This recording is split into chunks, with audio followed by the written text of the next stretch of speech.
Buenas noches, hermanos salvadoreños, donde quiera que se encuentren. Me encanta saludarlos a todos por igual, no porque estén afuera del territorio de El Salvador son menos salvadoreños. Ya lo vamos a conversar. Hablábamos el viernes pasado que íbamos a hacer una continuación del tema, ya que era bastante previsible lo que iba a suceder esta semana, lo del veto presidencial.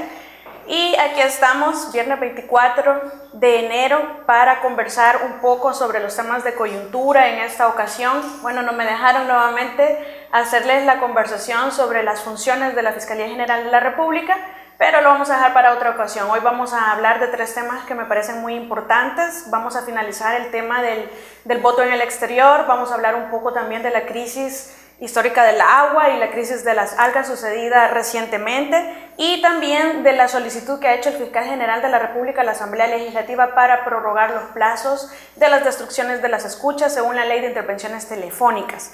Recuerden que todos los días nos reunimos a las 7 de la noche en esta plataforma de TVX. El día lunes estuvo muy interesante. Escuchen a Bessie hablar sobre el revanchismo político que tristemente parece que pesa más en esta coyuntura en la que nos encontramos para los partidos tradicionales que el bienestar de los salvadoreños. Una realidad muy triste, pero así es. El día martes con el maestro Dagoberto es bastante interesante su punto de vista. En realidad nosotros no hemos tenido paz, lo que se firmó fue el fin de la guerra. Escúchenlo también, se aprende mucho con él, ustedes ya lo saben de antemano. Con el licenciado René Martínez los días miércoles, esta vez tuvimos la oportunidad de recordar que tenemos que estar muy atentos y muy cuidadosos a la privatización del agua que se pretende hacer por parte de la derecha de este país. Recordemos que se pretende hacer de una forma encubierta, no de una forma clara y directa, sino que a través de un ente regulador que mayoritariamente es privado, y pues hay que estar alertas a cualquier intento de privatización que es indiscutible que se va a dar. El día de ayer estuvimos escuchando a Mao Maravilla, hay que poner atención a lo que nos estuvo explicando, nos comentó mucho su punto de vista, a mí me parece muy válido. Hay que tener un pronunciamiento de parte del presidente en relación a Valle el Ángel, con todo esto de la crisis del agua, el manejo que se dio, pero sí hay empresas privadas que tienen intereses detrás de todo este tema de la ley del agua y la privatización. Pues no les interesa que el Estado entre a regular, ni mucho menos que tenga mayoría el interés público sobre el privado, que es lo que mandata la Constitución. Por cierto, este librito que está aquí, que desconocen muchos de nuestros diputados y algunos jueces, tristemente, muchos de nuestros funcionarios, mejor generalicemos en el tema de funcionarios, hay bastantes funcionarios que desconocen que sobre este librito juran cumplir y hacer cumplir la Constitución, artículo 235, y para los diputados, que ya vamos a hablar de eso, en el artículo 125, que no responderán a ningún mandato imperativo de naturaleza diferente que lo que está aquí.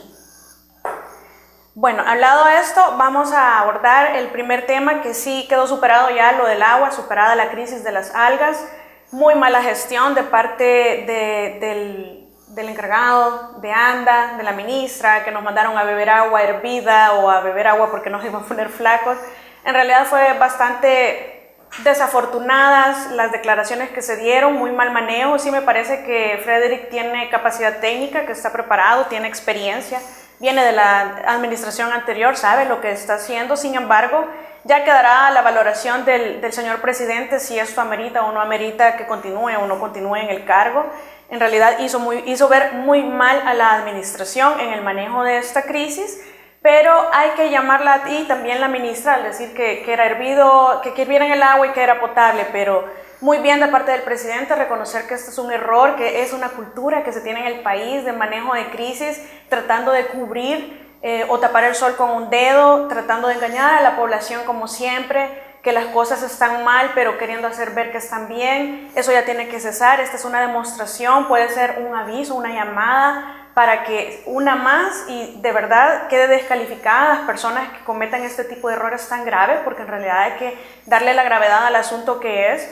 Y si fue muy grave, en una empresa privada ya estarían destituidos, pero es el gobierno, si se le va a dar otra oportunidad, esperemos que se aproveche bien y que se hagan las gestiones, porque el plan integral que se tiene de acción para la crisis del agua, ya no de las algas, sino que para la crisis del agua, parece bastante coherente, y que por primera vez de manera genuina se tiene la intención de tratar el problema general de El Salvador del desabastecimiento del agua potable. El agua es un derecho al acceso al agua potable, es un derecho humano, es un derecho fundamental, y la Sala sí lo ha reconocido, no obstante la Constitución no lo dice de esa manera directa, pero ya hay jurisprudencia internacional y nacional que así establece que tenemos que tener garantizado el acceso al agua potable. Y bueno, hay que también poner los ojos en los puntos positivos que tuvo esta crisis hacia el país. Uno de ellos es que nos llama la atención a la Dirección del Medio Ambiente. Se le disminuyó el presupuesto, lastimosamente el medio ambiente parece ser que como no está produciendo sangre, como no nos está produciendo un daño ya, sino que a las nuevas generaciones parece que no le estamos dando la importancia de vida. Desde las casas, desde la educación que nosotros le damos a nuestros hijos, a nuestros sobrinos, a nuestros hermanos, que como familia, como educación primaria o formación primaria, luego la formación académica que se da en las escuelas, la basura se bota en su lugar. Es triste y desafortunado ver en las calles esos buses que llevan gente y que solo tiran las botellas de Coca-Cola, las bolsas de papel plástico y etcétera, etcétera. Pero bueno, lo importante es que se trajo la mirada hacia el medio ambiente, va a haber una reforestación o debería de haber una reforestación y también van a ser tratados estos problemas de desabastecimiento con un plan contingencial que se supone que de forma gradual va a ir resolviendo el problema del desabastecimiento. Esperemos que así sea, esperemos que esto sea una lección aprendida, que no se repita lo que se hizo mal y que se vaya aprendiendo y sobre todo resolviéndole los problemas a la población. Esto ya no voy a ahondar más sobre este tema porque está bastante profundizado. Lo importante es que mantengamos la atención y estemos pendientes que no nos vayan a pegar otro madrugón nuestros queridos diputados antes de irse en el 2021 aprobando una ley del agua con un ente regulador mayoritariamente privado, para que tengan el control y las decisiones, evidentemente, a quién van a beneficiar ellos, ¿verdad? Nosotros, como derecho fundamental, el agua, los funcionarios tienen la obligación de ir garantizando poco a poco que esa tutela sea progresiva hacia toda la población. Aprobar una ley con un ente regulador mayoritariamente privado sería una regresión en la tutela efectiva hacia el ejercicio o al acceso del derecho a tener agua potable en sus casas. Eso sería una completa regresión, no puede ser permitivo. Lo que se exige internacionalmente y constitucionalmente es una tutela progresiva y hacia eso tenemos que apuntarle. Y si a eso tenemos que apuntarle, pues no es a través de este proyecto de ley que se pretende aprobar. Bueno, ya sobre el tema del voto en el exterior, habíamos hablado en la plataforma anterior sobre diversos temas, pero todavía no se había dado el veto presidencial. Pienso que el veto presidencial era la única y solamente la única posibilidad que debió tener siempre Nayib Bukele en relación a esta ley que aprobó la Asamblea Legislativa. La sentencia 156 del 2012 le mandató a la Asamblea Legislativa a legislar. Lo que se determinó es que había una omisión de legislación en relación al voto en el exterior de los salvadoreños, tanto para diputados como para alcaldes y también en voto pasivo para la presidencia de la República. Esto quiere decir que se le otorgaron plazos desde el 2016 para cumplir en julio del 2017, sino para las elecciones del 2018 y del 2021 a más tardar, para ir progresivamente otorgándole esa posibilidad real, no engañosa, para acceder al ejercicio del derecho del voto de todos los ciudadanos que están en el extranjero, salvadoreños. Entonces, en ese sentido, lo que la sala le decía era, ustedes tienen una obligación de legislar que no han cumplido, tienen que cesar ese incumplimiento. Y les dice, legislen. Entonces, desde el 2016, que se venció el primer plazo en julio del 2017, hasta el 2021, de todas esas obligaciones que tenía de legislar, el voto pasivo para las presidenciales, que eso no existe todavía, el voto activo y pasivo, es decir, a votar y a ser votado en diputados y en alcaldes para para estas elecciones a más tardar, tampoco ha sido evacuado. Lo único que se ha hecho es legislar medianamente, por medio del voto epistolar o de correo, que ya vamos a hablar también de ese tema, pero solamente para diputados. Eso quiere decir que de toda la legislación que tuvieron que haber emitido a estas alturas, solo se ha cumplido con una. No pueden decir que es un cumplimiento progresivo en 4 años, legislar únicamente el voto activo para diputados. Están en un franco incumplimiento de la ley, del mandato constitucional de la sala, donde se les ordena legislar, no lo están cumpliendo. Eso es lo que se está manejando en todas las redes o en todos los medios, incluso por parte del presidente, como un desacato. y que también se les ha mencionado como una desobediencia a un mandato judicial. En realidad el delito tipificado en la ley penal salvadoreña es el delito de desobediencia. Ahora, me preguntaban ayer, ¿qué pasa, licenciada, con ese delito de desobediencia? ¿Quién los va a controlar a los diputados si están incurriendo en un delito? Entonces, lo curioso es que ahí viene la parte en donde la desobediencia es sancionada como es sancionado cualquier delito en El Salvador, a excepción de que como los diputados gozan de fuero constitucional, que es una garantía de confianza que opera sobre nuestros funcionarios, entonces a ellos hay que apartarles esa garantía de confianza a través de un antejuicio para que puedan ser procesados. Eso le corresponde al fiscal general de la República hacer una solicitud a la Asamblea para que se les remueva el fuero constitucional y se les proceda a procesar de la forma que ya se establece en las instancias que corresponden especiales para los casos de funcionarios, y eso es lo que implicaría, primero, que el fiscal general haga la solicitud hacia la Asamblea Legislativa de desaforar a todos los diputados que no cumplieron desde el 2016 hasta el 2021 con la orden de la Sala de lo Constitucional. Posteriormente, superado este proyecto, que tendría que ser el paso número 1, porque solamente el fiscal lo puede hacer, entonces correspondería a la Asamblea Legislativa nombrar una comisión especial que vaya a hacer un estudio y que luego pase a la comisión. Es decir, la misma Asamblea o los mismos diputados tendrían que determinar si existe lugar de formación a causa o no contra ellos mismos. Entonces, como que tiene un poco de sinsentido esta situación, y eso es por la forma de redacción de nuestro proceso de antejuicio dentro del reglamento interno de la Asamblea Legislativa, que debería de estar en el Código Procesal Penal y además debería de tener una regulación especial en los casos en los que los diputados son los que van a ser procesados. Pero bueno, eso no se da. ¿Cuál es la ruta ahora con el veto? Porque eso ya sabemos que no va a pasar. Solo un último mensaje a los diputados: que no se les olvide que ahora tienen el cargo de diputados, gozan de fuero constitucional o de esa tutela de garantía de confianza, pero ese cargo no es eterno y parece ser que en el 2021 se termina, y se va a terminar acompañado de lo que van a denominar entonces más persecución política. Pero tienen que acordarse que estos actos que están cometiendo ahora son delito y que después ustedes ya no tienen protección de ley, de constitución, y van a ser procesados ordinariamente y van a empezar a quejarse que es una persecución política. Pero esto es delito y ustedes se les acaba ese poder, porque ya no van a tener quien, después de que sean diputados, los nombres de embajadores o con algún otro cargo que también goce de fuero constitucional. Eso ya no va a pasar. Entonces mejor reivindíquense ahora, todavía están a tiempo con el veto del presidente de legislar lo que la sala les ha ordenado. ¿Cómo lo va a ejecutar después el Tribunal Supremo Electoral? Ese es otro ente, ya no son ustedes y no es su correspondencia. Su correspondencia es cumplir con la sentencia de la sala y cesar esa omisión de legislación. Entonces, ¿qué pasa cuando el presidente veta esta ley? Va a regresar a la Asamblea, como ellos quieren demostrar que tienen mucho más poder que el presidente, y entonces no es un contrapeso o un control de decisiones interinstitucionales, sino que lo que es una medición de fuerzas.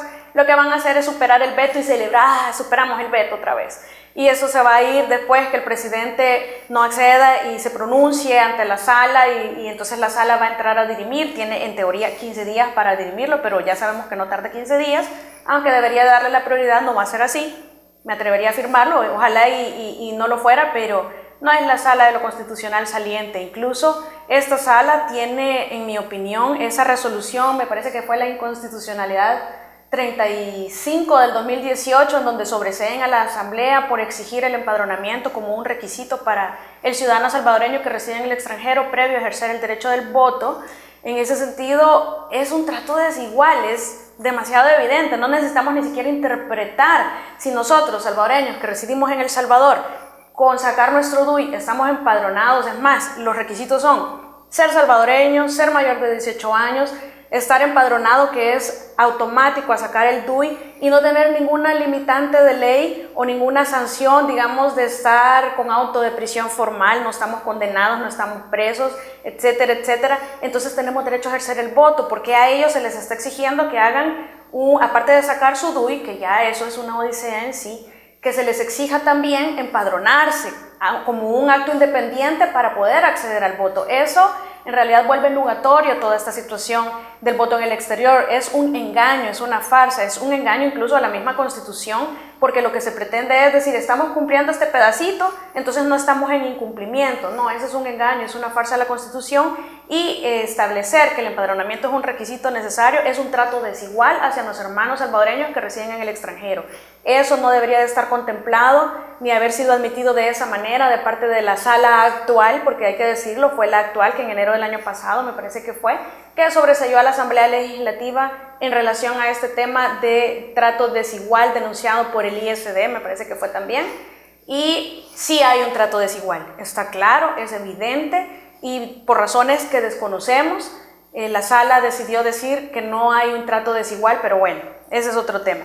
Ahora, habrá que esperar, que ya sucedió una vez, y lo que va a suceder aquí, como la sala no va a resolver en tiempo, esperemos que sí, pero como pienso yo que no va a pasar, entonces va a tocar otra vez hacer una aplicación directa de la Constitución de parte del Tribunal Supremo Electoral. ¿Qué es la aplicación directa de la Constitución? Lo que ha pasado es que los diputados no han legislado, teniendo la obligación de hacerlo, porque para eso están. Entonces la sala identificó, gracias a los denunciantes, que hay una omisión de legislación. Entonces, para cumplir con la Constitución hay que legislar. Y para legislar hay que cumplir lo que mandata esa sentencia 156. Y lo que mandata esa sentencia es otórguele la opción del voto, pero una opción real, al residente en el extranjero salvadoreño en todos los aspectos, completo, no un cuarto de voto, no un tercio de voto, no la mitad del voto, el voto completo, activo y pasivo para alcaldes, para diputados y para presidentes. Entonces, el Tribunal Supremo Electoral se va a ver en la obligación de otorgar la posibilidad al ciudadano salvadoreño que reside en el extranjero para cumplir, para votar en todo eso que he explicado anteriormente. Lo va a tener que hacer de forma directa, esa es la aplicación directa de la Constitución. Eso es lo que va a tener que pasar al final. Entonces ya lo del tema de que si es voto electrónico o postal, ese es secundario, pero sí yo voy a insistir en el tema que el voto postal es más caro, es totalmente ineficiente, tampoco garantiza la secretividad, nadie anda detrás del voto postal con el camioncito del correo en Estados Unidos cuando viene El Salvador, no se garantiza nada tampoco, no seamos doble rostro o tengamos doble moral, hay que ser honestos con los ciudadanos para los cuales nosotros les hemos otorgado poder de representarnos, nuestra soberanía está delegada en ustedes temporalmente porque hemos confiado, no yo, pero otras personas que sí votaron por ustedes. Y el voto electrónico, lo reitero, es una inversión, no es un gasto, es una inversión y esa es la mentalidad y la visión que debe tenerse. El sistema va a quedar estructurado para varios años y cuando yo leo y escucho a varios diputados y a varios funcionarios de otros entes citar casos de Alemania y de Suiza y que allá ya superaron el voto electrónico porque viola derechos. Y miren, ¿cuántos especialistas aparecieron con este tema de los ejemplos de los países de avanzada o de los países de primer mundo? Así como toman este ejemplo, me gustaría también que fueran coherentes en su discurso y que no tuvieran una doble moral y que tomaran también el ejemplo en otros casos. En ningún país de primer mundo los funcionarios públicos tienen ese derecho de andar con gasolina pagada del Estado, con seguro privado, con guardaespaldas, con teléfono pagado. Si van a tomar de ejemplo los países de primer mundo, tómenlos pero parejos. Allá en países de primer mundo con acusaciones más pequeñitas que las de corrupción que se han hecho en este país, renuncian. Entonces, si vamos a tomar ejemplos de países de primer mundo, tomémoslos en todas las cosas que abonan, pero sobre todo al país y a la población, no solamente en los que les convienen a ustedes. Aquí el miedo, y hay que ser realistas, es a que el voto en el exterior de los salvadoreños que residen en el exterior no es para Arena, ni es para el Frente, ni es para el PDC, ni es para el PCN. Y me atrevería a decir que va a ser para Nuevas Ideas, y por eso es que no quieren retomar la realidad de lo que está pasando y aceptar que es una mejor opción. Los fondos ahí se pueden obtener, ya los ofreció el presidente, lo que no quieren es dar el derecho como corresponde. Y finalmente vamos a abordar de forma breve el tema de la escucha. Yo ya lo he tocado en otras ocasiones, pero quiero que quede constancia aquí. Es bien irresponsable estar solicitando prórrogas. Hay varios temas en los que se han ido prorrogando los plazos procesales en detrimento de los derechos de los procesados por la inoperancia del sistema o por la corrupción de funcionarios que no han procesado en tiempo los casos o que no han investigado diligentemente. No podemos estar sobrecargando nosotros a los procesados porque no nos alcanza el tiempo o porque somos ineficientes o porque a los antecesores les ha faltado voluntad. No es así. Tiene que verse primero por los derechos que otorga la Constitución, el debido proceso, la presunción de inocencia y acercarse, sobre todo con el antecedente que se tiene, que Luis Martínez está condenado por haber hecho mala utilización de las escuchas telefónicas. Douglas Meléndez está cuestionado también por haber escuchado, bueno, a mi persona, a mi padre, a muchos a Bessy Ríos, a muchos despachos de abogados conocidos, a diputados, a magistrados, al mismo fiscal general actual, se dice que lo escucharon en una investigación que hizo un periódico de investigación que es nacional.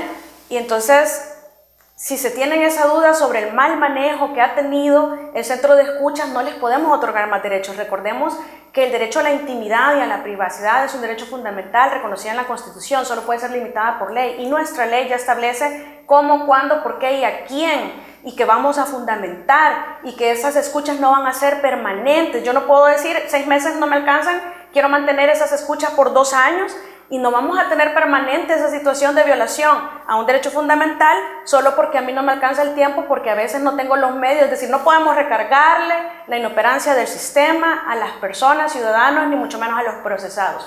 Busquen la manera de ser más eficientes, pero dejen de estar pidiendo prórrogas cuando hemos demostrado ser ineficientes y abusadores de poder al administrar este tipo de facultades como la ley de escuchas o la ley de intervenciones telefónicas. Hay que ser un poco más responsables en esto. Y así yo voy a cerrar, por lo menos de momento, este tema. Estén bastante atentos a lo que va a suceder, porque no podemos estar permitiendo que nos escuchen a voluntad. Se mencionó que Douglas Meléndez tenía un centro personal de escuchas. Hay una investigación muy seria. Debería de haber una investigación penal al interior de la Fiscalía General de la República de Raúl Melara. Y antes de pedir prórrogas en ese tema, deberían de mejor evacuar esa investigación penal. Y entonces, dependiendo de los resultados, poder evaluar qué se puede hacer hacia el futuro. Les recuerdo que vamos a estar todos los viernes discutiendo temas de coyuntura. Yo los invito a que me dejen sus comentarios, siempre que sean de manera muy respetuosa, muy tolerantes. Hay que aprender a expresarnos con fundamento, con información que sea bastante creíble. No andemos insultando para ser escuchados. El que grita más alto no es el que tiene la razón, y el que pierde la cordura pierde el caso, definitivamente. Aprendamos a respetarnos. Este momento de transición tiene que ir cediendo ya, y siempre mantengámonos pendientes de todo lo que está pasando en el país. No dejemos de estar supervisando las actuaciones de nuestros funcionarios. Así que yo los dejo con estos temas para que sigamos platicando, para que sigamos conversando en futuras plataformas. Esto ha sido todo por esta vez, se me terminó el tiempo nuevamente. Yo los dejo, que tengan un buen fin de semana, pórtense bien, trátense con respeto, dejen de botar la basura por todas partes, eduquen a sus hijos para que pidan por favor, para que den las gracias. Recordemos que la educación comienza en casa. Así, buenas noches.